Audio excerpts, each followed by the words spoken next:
Taurus, hi! Welcome to Mystic Queen PH. At ito ang inyong weekly readings or weekly ganap for January 6 to 12, 2025. Ayan, so let's see what's coming to you. And if you're interested in private readings, meron tayong link sa description at sa pinned comment. Paka-check nyo na lang information kung paano mag-book for a private reading. And please subscribe to our channel to show your support. Like, share this video. At comment na rin kayo kung kayo'y naka-resonate. And thank you sa lahat ng mga hindi nagsiskip ng ads. Thank you for your support dahil it really helps our channel to grow at para magpatuloy pa tayo, no? Thank you sa inyo. That's how you can help this channel. Okay, let's see. Taurus. What's up? Ano yung ganap? Ano yung ganap sa inyo ngayong week na to? Let's get some tarot cards for you. Okay. We're all set. So, you have, the Three of Swords. Justice. Naku, ano nangyari, Taurus? You have Queen of Swords, the Empress, the Ten of Pentacles. Okay. Some of you may be cutting connections, no? Sa isang kapamilya, mahal sa buhay, or a family member that has disappointed you. So, parang may disappointment kasi rito, Taurus.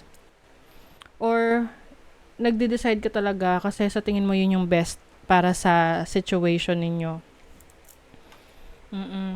Maaring meron kang inaasahan na tao na susuporta sa'yo or someone who should be there for you, pero this person ay keeps on disappointing you.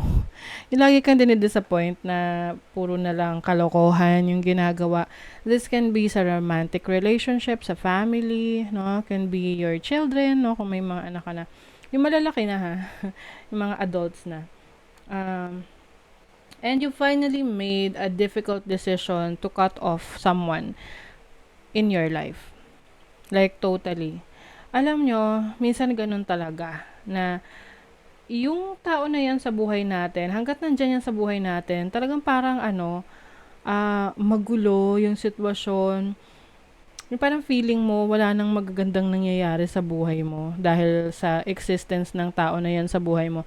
And once you cut them off your life, doon na magiging maaliwalas at maganda yung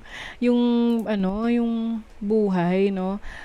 Minsan kasi hindi lang naman natin yan kina-cut off. Minsan talaga nawawala sila sa buhay natin for some reasons. And that's what I'm seeing. Para sa inyo, example,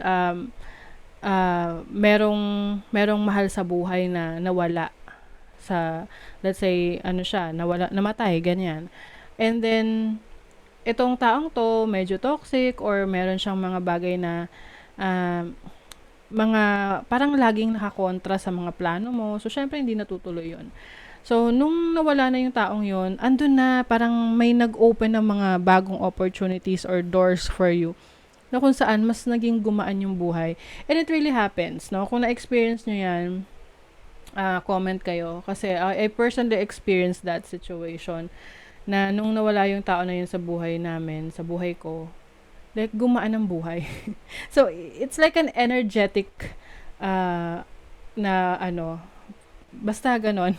Yung energy niya kasi is really blocking yung energy mo.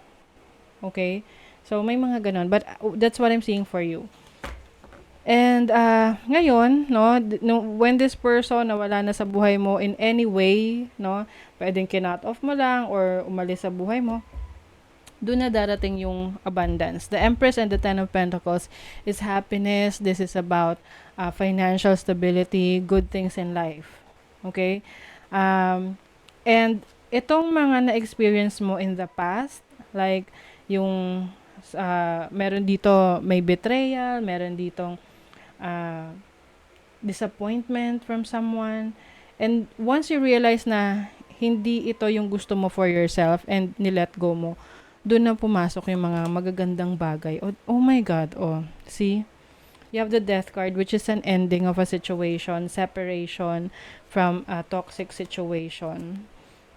You are finally taking action. Oh my God. Taurus, minsan ang OA ko, no? But, you know, detoxification is removing the toxic energy sa buhay mo. Okay? This can be a person in your life or unhealthy habits. So, for some of you, this can be an unhealthy habits na nire-release mo, tinatanggal mo sa buhay mo. You're finally taking action kasi pwedeng dati hinahayaan mo lang yan sa buhay mo. And now, you're cleansing. Okay? You are removing those things. Oh my God. Taurus, there are some losses here or a loss. And escape. Oh my God. Yung iba sa inyo nakaalis na kayo sa ano. It's like a mental prison. So parang siyang kulungan. Hindi naman siya literal na kulungan, but ito yung naglilimit kasi sa'yo no? And when you finally got out of that situation, things are transforming, things are changing. Okay? Can be an unhealthy habits, but for some of you, this is a death of a person in your life na toxic talaga siya sa buhay mo.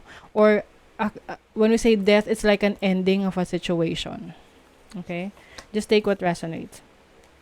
Sa inyong finances or career, impractical. So, meron kang kailangan i-recalibrate sa mga decision mo, sa trabaho mo, sa career mo. Kailangan mo pag-isipang maigi kung ang mga decision mo bang ginagawa ay practical, oo, o hindi.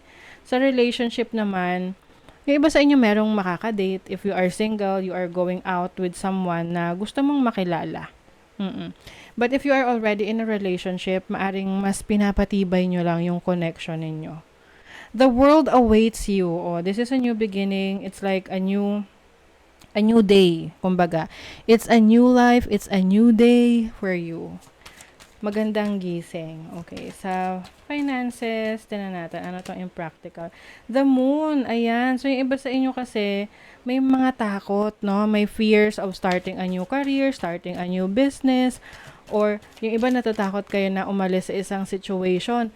Kasi akala nyo, hindi nyo na maaalagaan yung sarili ninyo. So, may codependency. You have to trust yourself. Okay? Sa relationship, Nine of Cups, this is fulfillment. Some of you are happy in your romantic connection. May fulfillment dito. So, I think you are really celebrating this wonderful relationship with someone.